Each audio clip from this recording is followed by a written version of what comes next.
Who designed the classroom? Us. Us.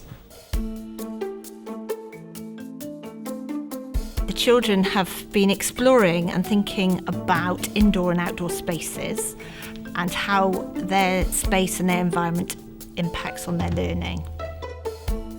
So the project brief for Spittal was specifically looking at the classroom where the pupils were actually sort of learning.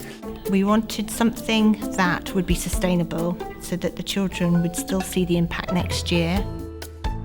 Because the classroom is a shared environment that all of the pupils have equal ownership of, this prompted discussion and critical thinking, which really prompted a new method of problem solving.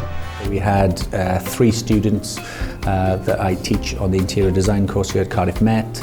We kind of tried to approach it the way that we approach projects in university, following from the brief to the outcome. There is a process that follows quite strict steps. So the same process that's been instilled in us, we wanted to instill that in the kids.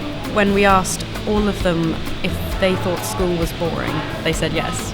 The environment that you're in will influence it, and if they enjoyed just being in the classroom, then they wouldn't think of it as boring, and then they would just be more engaged in what they were doing. Initially, the project was something that they really were not aware of with the area of design.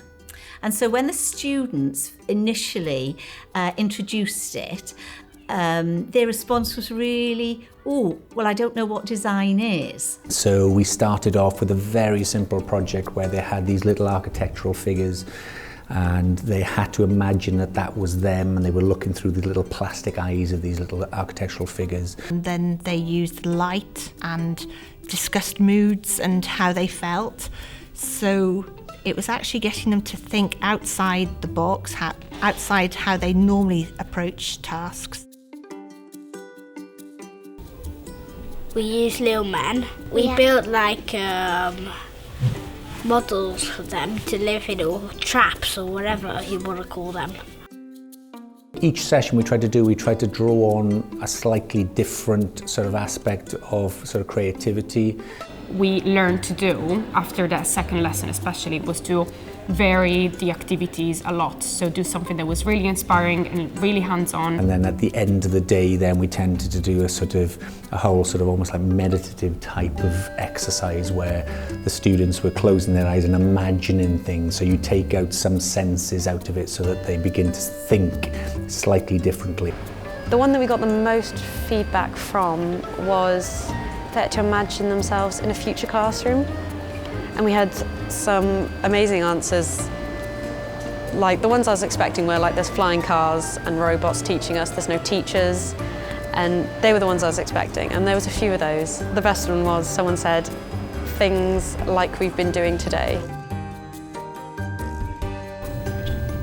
I think my favourite part of the project was the models, because we were making pencil towers to put the figures in. We had to draw the shape of the classroom, and then put what we wanted in it. Making the spaces with the spaghetti and marshmallows. It was good. They just wanted to eat the marshmallows, but they weren't allowed. So we started off with very small scale things, and then we started to build that, and about halfway through they started to create real one-to-one scale stuff, so things that they could actually climb inside and stuff like that. They were then able to take the different learning that we had instilled in them through the different sessions and bring it into reality almost. In one of the sessions we got rid of all the tables and put them on the side and covered the floor, well, most of the floor in cardboard. They had to draw on a one-to-one scale what they wanted within their classroom, and I think it surprised me the most because it was so realistic, and actually they had thought about it and they cared about it and they knew what they wanted really. The project's been very successful. The children have been able to think outside the box and link their learning to a real life experience. It's given them a can-do approach, and it also has given them a value in their own skills, because they've recognised that they do have skills that they didn't realise. They were so creative. If they couldn't do one thing, they were there with their friends thinking, oh, what's a different way that I can approach this to get the outcome that they wanted in the end. Because the children have been involved in the planning process, they have had an impact on the outcome for their classroom.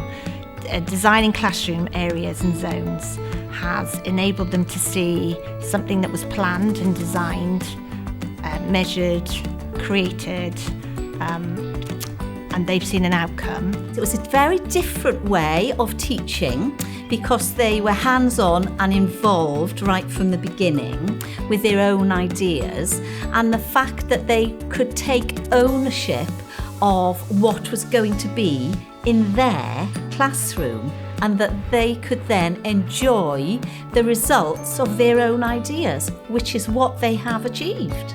Other pupils have wanted the same in their class. Obviously, parts of the project will be rolled out now to other classrooms. I mean, the evidence of them learning things and actually reacting to things just by being taught differently on a subject such as maths that they all found boring, but being taught in a different way, without realising it, they are learning maths.